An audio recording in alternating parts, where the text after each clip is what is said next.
Boa noite a todos. Uma semana passa rápido, né?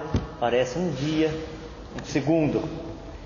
Hoje a lição é o chamamento de Levi, Mateus, patrono da casa onde nós estamos, de Pedro, André, João e Tiago maior, quer dizer, de alguns apóstolos de Jesus. O que é essa lição? É uma lição dos fatos cotidianos de Jesus, já que nós já vimos lá atrás as parábolas, agora nós estamos vendo os fatos cotidianos, quer dizer, são coisas que aconteceram mesmo, não são como parábolas, histórias que Jesus criou, elaborou para trazer um cunho moral. Fatos cotidianos é o dia a dia, né? A vivência de Jesus, as experiências que ele teve, com quem ele conviveu, com quem ele falou, o que ele fez, o que essa lição ela traz de mais forte? A questão da intuição e da preparação que o aprendiz ele vai adquirindo até que ele tenha um encontro com o mestre. Nós temos os mestres aqui na terra, os mestres da espiritualidade, né? O mestre que está fora de nós, e quando a gente tem um esforço, vai se preparando, vai trabalhando, vai desenvolvendo condições mentais, espirituais, para, em contato com esses mestres, aceitarem o que eles nos falam, aceitar as orientações que eles nos trazem, e então a gente procura seguir os passos desse mestre. E também existe um encontro do mestre interior.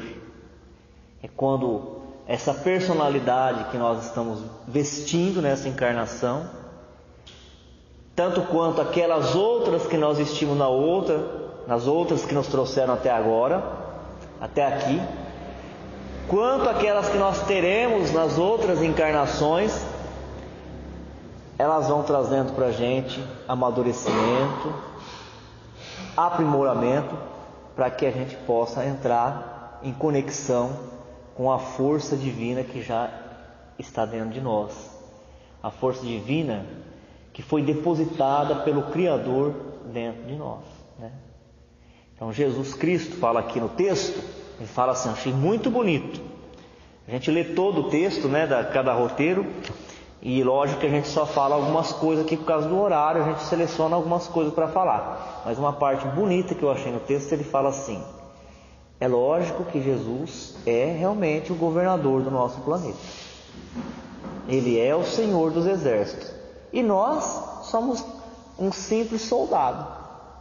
Um simples soldado, não é que ele não tenha importância, é que ele não tem condição, naquele momento, na posição que ele ocupa, de saber quais são os planos que estão na cabeça do general, não é?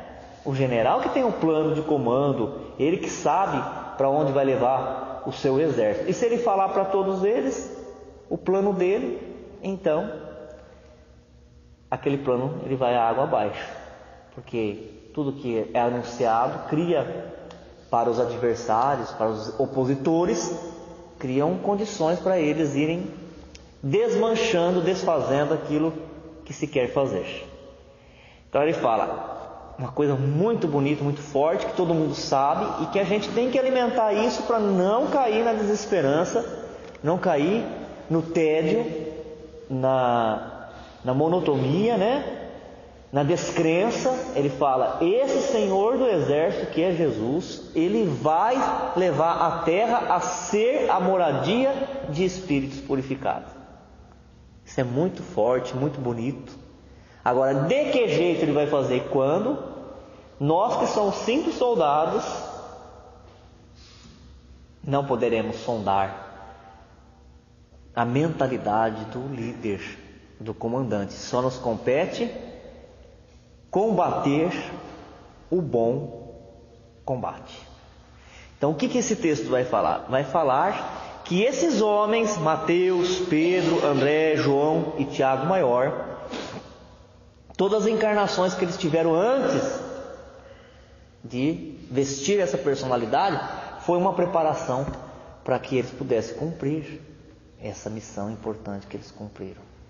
Então eles traziam dentro dele a intuição de que eles iam ter um encontro com o Mestre. Por isso, quando Jesus chega e aborda cada um deles, é como se eles tivessem relembrado o compromisso que eles já tinham assumido com Jesus antes de se reencarnar. É claro que essa missão deles é uma missão fabulosa, uma missão que cria fundamentos, para o cristianismo se desenvolver na Terra. Então é uma coisa maior. Mas em plano menor, nós aprendemos também nas obras dos Espíritos, que todos nós tivemos uma preparação no mundo espiritual antes de reencarnar. E que muitas vezes, quando a gente entra em contato com o ensinamento, por que não dizer que o Espiritismo para nós é um mestre, Quem foi o mestre desses homens? Jesus. Conviveu com eles. Quem é o nosso mestre? É Jesus, mas quem está caminhando conosco aqui agora? É a doutrina espírita. Então quem que é o nosso mestre? É a doutrina espírita mandada por Jesus, Se a gente caminha junto com a doutrina espírita, a gente consegue entender a vida diferente, consegue atuar melhor na vida. Esse sofrimento, ele faz parte da natureza, Porque você vê uma semente para ela poder germinar, ela tem que arrebentar a casca e subir, Agora, a maneira que a gente vê esse sofrimento é que ela pode trazer uma coisa boa, uma superação, ou ela pode nos trazer angústia, deixar o peito oprimido. É tudo a maneira que a gente encara. É uma fase de sofrimento a Terra. Mas quem elegeu essa fase de sofrimento foi o grupo de espíritos que estão encarnados na Terra. Nós, a humanidade toda, Nós elegemos passar pela depuração assim. Precisava ser desse jeito? Não. Por que não precisava ser desse jeito? Se nós tivéssemos aprendido há alguns séculos atrás a compartilhar, porque a miséria ela surge quando está havendo um desequilíbrio, Se numa ponta um grupo pequeno está enriquecendo demais, o outro grupo está ficando na miséria. As injustiças sociais, fala o livro dos Espíritos, Não nós, o livro dos Espíritos ele fala que as injustiças sociais elas não têm nada a ver com Deus. Que Deus criou e Ele oferece em abundância os recursos. Agora, quem administra mal os recursos e quem gera injustiça, perversidade, crueldade, é o espírito, quando ele não sabe compartilhar. Estava conversando ontem até com a Dalvina, Estava falando dessas revoltas que estão tendo, essa rebeldia, e nós falamos, do que será que é isso? Aí a gente concluiu, é por causa da ambição do ser humano. Não é só a ambição de querer as coisas para si, é a ambição de não querer que o outro tenha, que gera essa guerra. E o que isso tem a ver com Deus e o plano que Deus tem para o mundo? Nenhum. Isso tem a ver com as decisões que nós tomamos. Tanto as decisões da nossa pessoa, quanto as decisões coletivas. A gente está numa iminência de guerra, de novo. Lembra que o Chico Xavier fala numa das mensagens dele? Que se chegássemos em 2019 sem o comprometimento das guerras nucleares, vocês lembram desse texto ou não? Dessa mensagem? Aí nós veríamos um planeta Terra avançar mais rapidamente, mas o perigo era neste limiar nós atravessarmos uma guerra nuclear. E o que nós estamos vivendo agora? Estamos vivendo a iminência de duas superpotências fortemente armadas. Elas estão querendo se pegar, se confrontar. Por que será? Para quê? De novo, a ambição, a sede do poder, do querer para si, ou querer ter razão sobre o outro, colocar o ponto de vista sobre o outro ou querer tirar riqueza para si, mesmo sabendo que não vai viver para sempre aqui na terra. Nós somos assim, a humanidade. Então é ela que está plantando o sofrimento. E a gente, lógico, vai seguir orando para que isso não aconteça. Porque, segundo aquela mensagem que a gente teve acesso há algum tempo, do Chico, ele fala que se nós tivéssemos um acidente, acidente não, porque é provocado, nós tivéssemos um agravante de uma guerra nuclear, que a natureza ia responder de uma forma muito agressiva. Aí o cara falou sobre esse negócio do Mercadão lá, que ali é comida o dia inteiro eles carregando caminhão. Entendeu? Então, cara, você está chocado em ver o cara comer ali. Aí tem comida 24 horas, descarregando daqui, daqui, da batata, tudo. E você vê na Etiópia, os caras que passam fome são magros. Pelo Brasil do gordo. Não tem, né? Não tem nada para comer. Não tem. São consumidos pelas moscas, né? Pela miséria, pelas moscas. Tudo isso são consequências das decisões que nós tomamos. E também a gente sabe que cada espírito vem buscar na encarnação o resgate por aquilo que nós cometemos na outra. Os excessos que a gente comete numa encarnação, na outra a gente vem sentir as privações de tudo isso. E o texto vai nos falar aqui que muitas vezes nós estamos tendo contato na encarnação com alguma coisa que nós fomos preparados já para isso. E no contato com a obra de André Luiz, quantas vezes que nós vimos que as pessoas elas são preparadas no mundo espiritual para realizar um serviço aqui na Terra, e que elas passam por cursos, por palestras, por estudos no mundo espiritual. E quando elas chegam aqui na Terra e ouvem falar dos ensinamentos, parece que aquilo aflora, eclode. E nós já tivemos a oportunidade de ouvir os espíritos falar isso, através das obras, e de ouvir mesmo algumas pessoas encarnadas falar isso. Nossa, quando eu vim para a doutrina espírita, conforme a pessoa ia falando, eu nunca tinha ouvido aquilo. Acha que nunca tinha ouvido, Talvez nunca tinha ouvido nessa encarnação. Conforme a pessoa vai falando, foi me dando uma sensação de que eu já tinha ouvido aquilo lá, e já tinha ouvido mesmo. Já tinha passado pela preparação no mundo espiritual para poder executar. Então o texto vai falar disso. E quando esses homens tiveram esse contato com Jesus, e Jesus falou de pronto eles já atenderam o chamamento de Jesus, seguiram, assim como outros, porque era um grupo de espíritos que já tinham sido preparados para vir na Terra e em contato com o chamamento, a voz espiritual de Jesus, acatar esse compromisso de serviço que eles tinham para toda a humanidade. O texto ele está no Evangelho de Lucas, os fragmentos, e no Evangelho de Mateus. No de Lucas ele diz assim: e depois disso saiu e viu um publicano chamado Levi, assentado na recebedoria, e disse-lhe: segue-me. E ele, deixando tudo, levantou-se e o seguiu. Lucas capítulo 5, versículos de 27 a 28.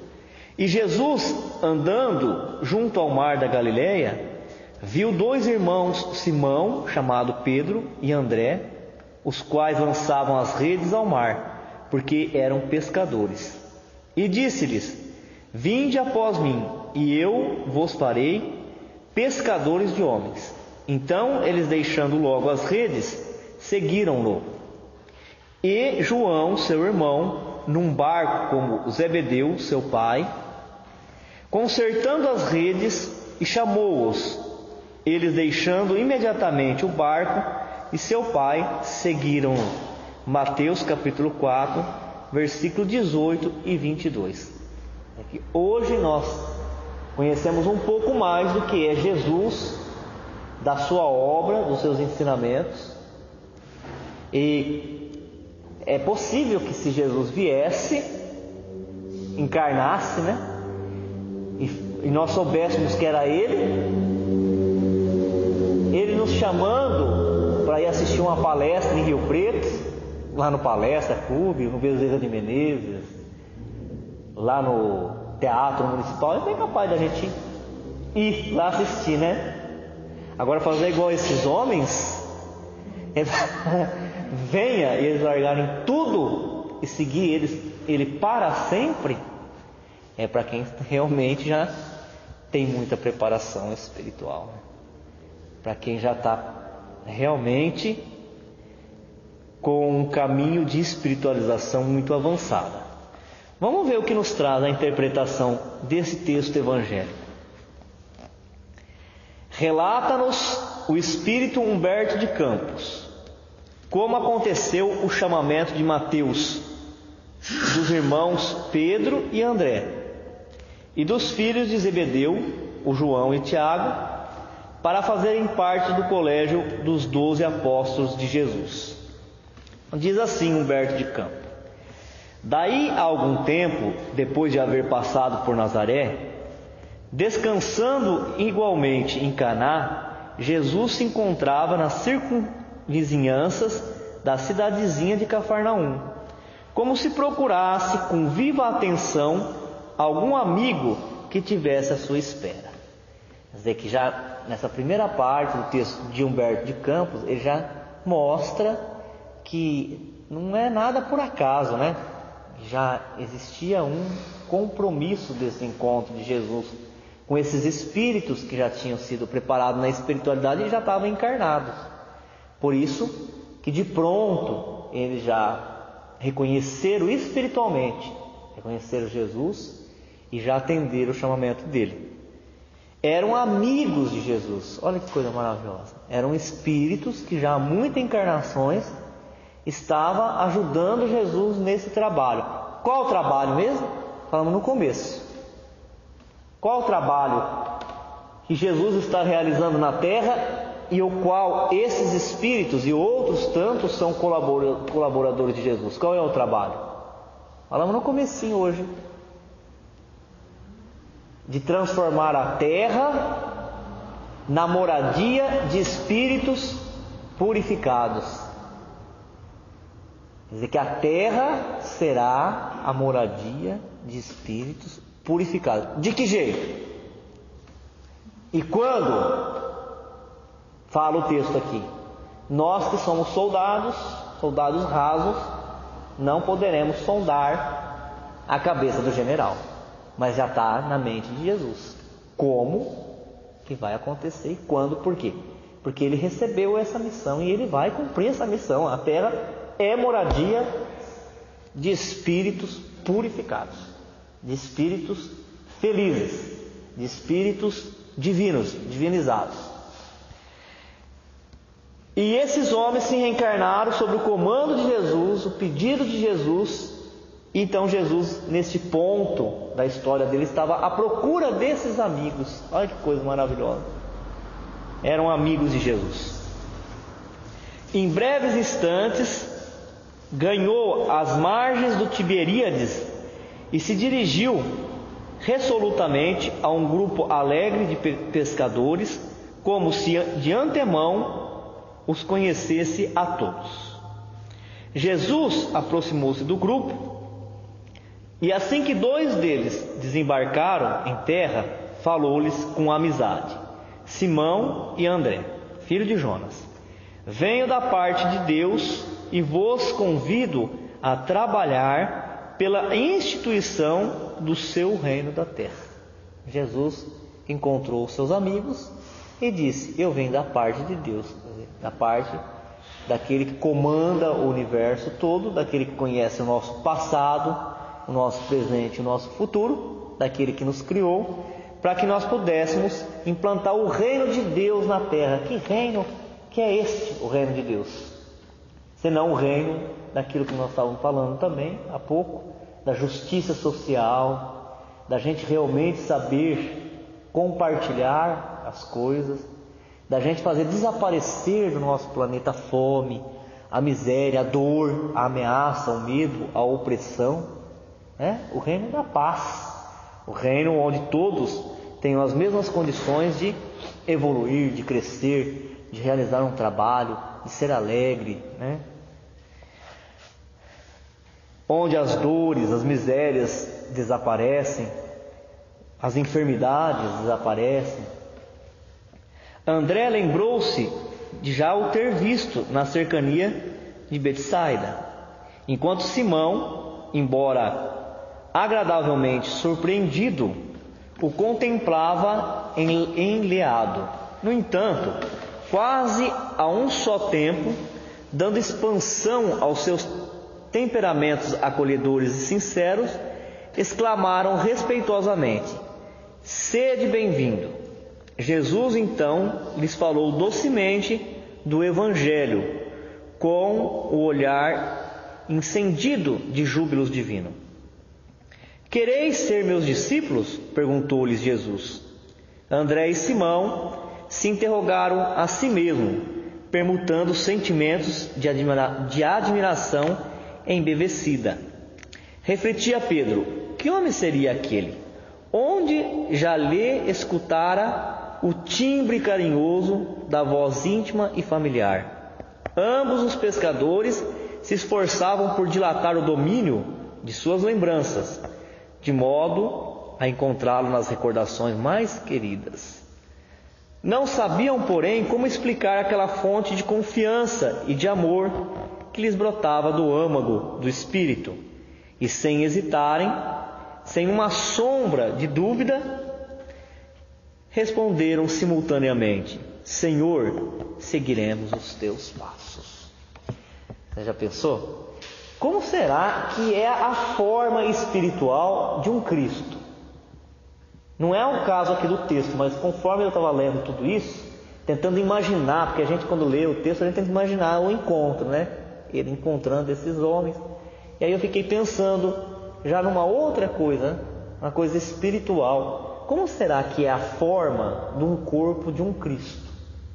Como será que é um espírito que já é desmaterializado? Porque Jesus teve que incorporar, né, um corpo, materializar um corpo para viver entre nós.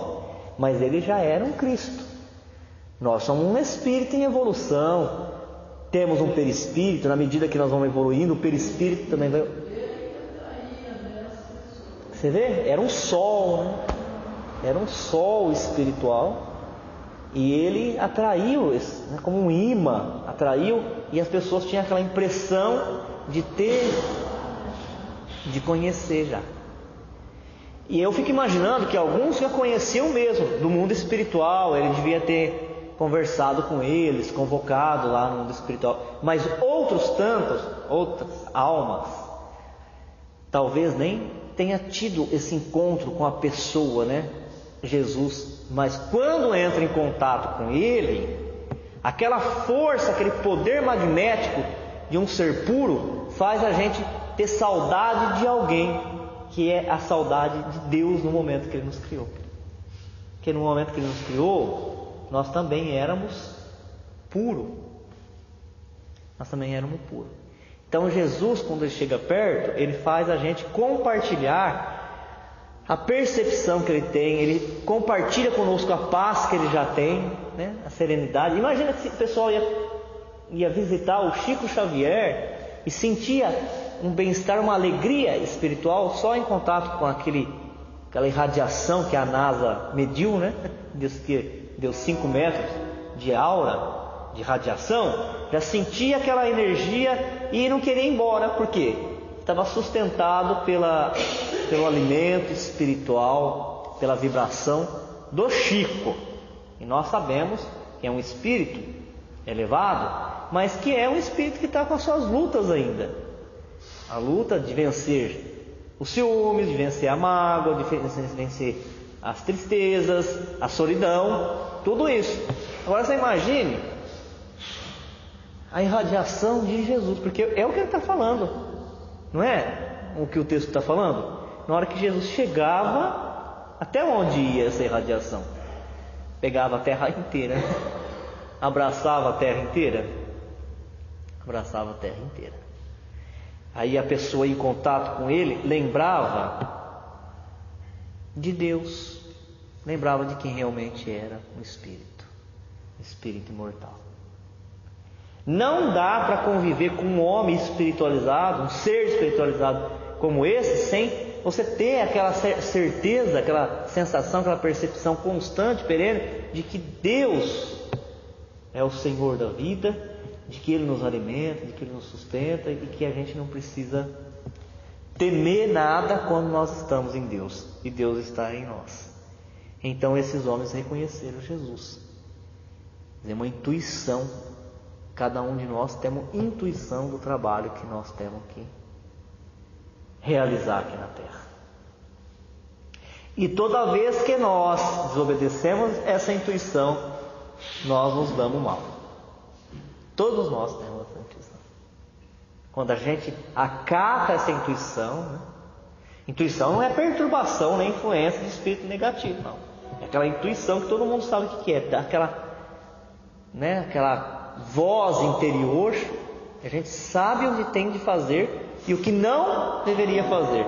E quando a gente obedece à intuição, a gente consegue alcançar êxito, alcançar o objetivo das coisas. Quando a gente desobedece à intuição, a gente começa a se colocar em situações de dificuldade, de sofrimento. Então esses homens, eles tiveram em contato com Jesus a lembrança, talvez não a lembrança que vem no cérebro, né? Mas a lembrança que vem no coração de um encontro com um compromisso que eles já haviam assumido na espiritualidade. E quantos médiuns estão fugindo desse compromisso? Quantos médiuns estão assumindo do compromisso? Eu falo assim para nós, eu vejo os espíritos, eu ouço os espíritos, eu sinto os espíritos. Será que eu tenho que trabalhar mesmo com a mediunidade? Será que tem? A pergunta é: alguém que tem olhos quer deixar de tê-los? Não quer deixar, né? Se a gente tem, ela tem que servir para alguma coisa. Ela tem que servir para um trabalho. Seguindo com Simão Pedro e André, o centro de Cafarnaum encontrou Levi. Entrou calmamente na coletoria e, avistando um funcionário culto, conhecido publicano da cidade, perguntou-lhe, que já vai falar do encontro de Jesus com Mateus, que dá o nome, que empresta o nome aqui para a nossa casa. Jesus então encontrou um homem culto, um homem que trabalhava na coletoria dos impostos, e fala para ele: que fazes tu, Levi? O interpelado fixou-o com surpresa, mas seduzido pelo suave magnetismo de seu olhar, respondeu sem demora: recolho os impostos do povo devidos a Herodes. Então, naquela terra, naquele território onde eles estavam, aquele território pertencia a Herodes, e Herodes dividia o território e atribuía aos coletores colher os impostos das pessoas, dos cidadãos e das outras pessoas que estavam ali em condição de servos. E é o que ele fazia. Então ele respondeu para Jesus: estou aqui colhendo os impostos, né? Sou coletor de impostos. E Jesus não fala para ele: que isso, você está colhendo impostos? Não faz nenhum julgamento. Olha o que Jesus fala para ele: queres vir comigo para recolher os bens do céu? Queres vir comigo para recolher os bens do céu? Qual era o serviço do Levi, do Mateus? Era recolher os bens dos céus? Era imposto, né? Eram as moedas que tilintam, as moedas bem pesadinhas. Se a gente considerar que a palavra céu, ela significa um estado de alma pleno, o que a gente vai entender já nessa pergunta de Jesus é que se ele quer deixar aquilo que não vai trazer felicidade, né? Que é uma coisa transitória, uma ilusão, ou se ele quer realmente adentrar a uma situação espiritual elevada, onde ele vai realmente ser feliz. É tão difícil a gente falar da felicidade, né? Toda vez que a gente tem que falar da felicidade, a gente fica buscando palavra e exemplo, faz força para falar dela, porque ela ainda não faz parte da nossa realidade. Tem muita gente que é grato e fala, eu sou feliz. Lógico, a gente tem saúde, a gente é grato, graças a Deus, né? Não pode fazer outra coisa senão agradecer. Mas diz lá os livros de Kardec que a felicidade espiritual que realmente traduz esse estado de céu, ela não é experimentada por um homem aqui encarnado. Que um homem encarnado não experimentou ainda essa condição, porque para isso ele precisa vivenciar mais, ele precisa evoluir mais, se desmaterializar. Então era isso que Jesus estava falando. Você quer se desmaterializar e se espiritualizar? Coletor do imposto. Qual foi a resposta dele? Perguntou-lhe Jesus com firmeza e doçura. Levi, que seria mais tarde o apóstolo Mateus, sem que pudesse definir as santas emoções que lhe dominavam a alma, atendeu comovido. E quando então Jesus fez esse convite para Mateus, ele ficou extremamente comovido, ele ficou emocionado, sentiu uma força dentro dele tão grande, uma força irresistível, e diz: Senhor, estou pronto, estou pronto. Então vamos, disse Jesus, abraçando.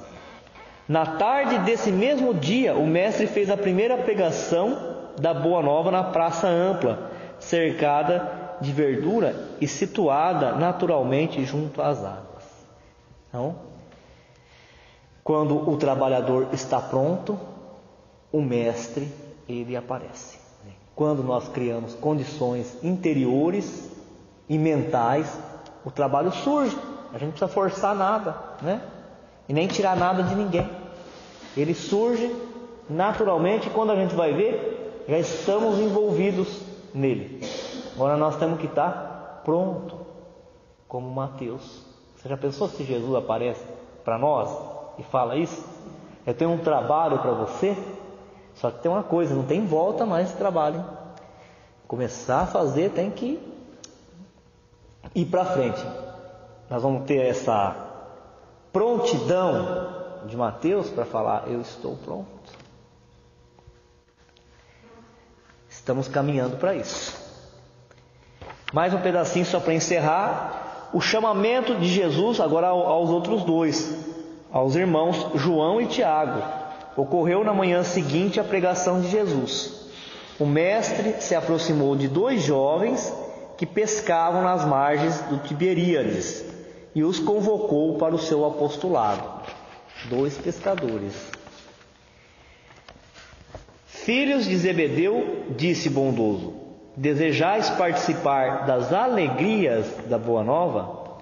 Tiago e João, que já conheciam as pregações do Batista e que o tinham ouvido na véspera, tomados de emoção, se lançaram para ele, transbordantes de alegria.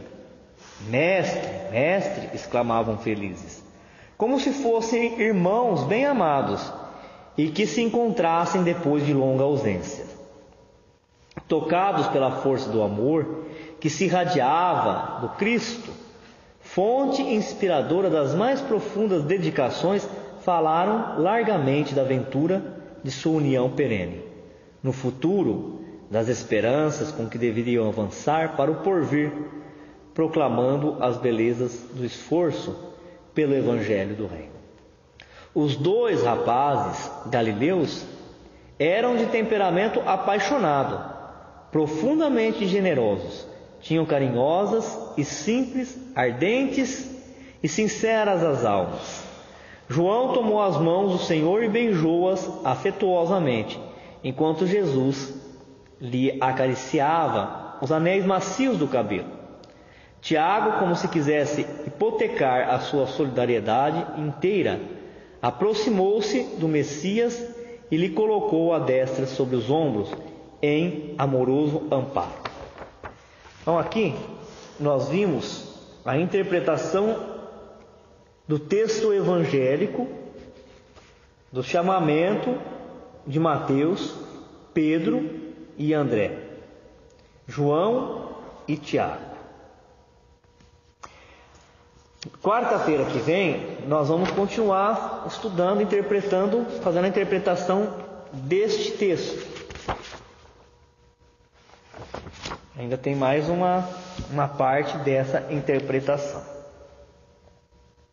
Mas o que nós vimos de mais forte aqui, né, até agora, é que os espíritos vão se preparando no decorrer das existências para assumir compromissos como esse.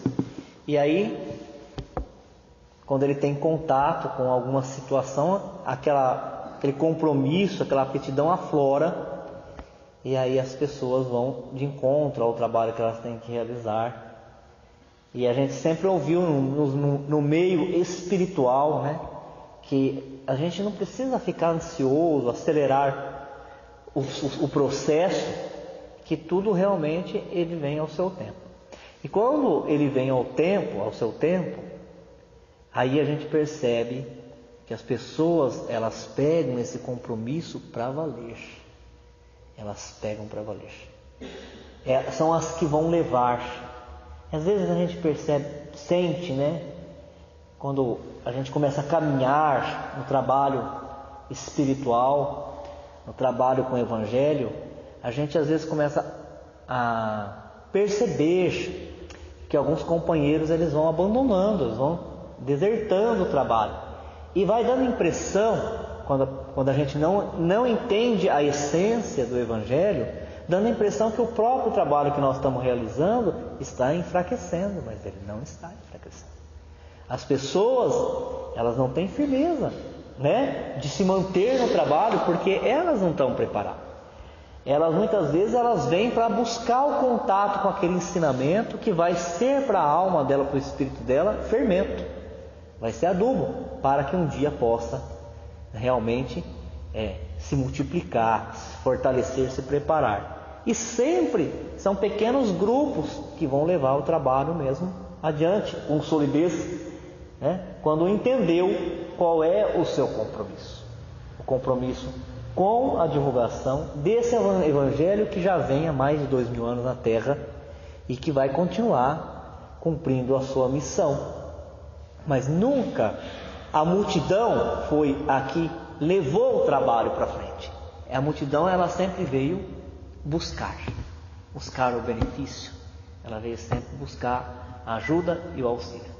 E fica então legado a um pequeno grupo manter viva a chama da fé, da coragem, da disposição, dos ensinamentos, porque esses que vieram receberam alguma coisa e outros virão para receber um pequeno toque dessa espiritualidade, que é um chamamento para, às vezes, 2, 3 encarnações lá frente, eles despertarem. Mas o fato é que Jesus caminha ainda conosco e Ele sustenta o nosso trabalho. Enquanto nós estivermos com Jesus, enquanto nós estivermos com Ele, não precisa se preocupar com nada. Não devemos temer a nada. A preocupação nossa só deverá ser quando nós nos afastarmos dele. Aí sim. Mas enquanto nós estivermos com Ele, nós estaremos bem amparados.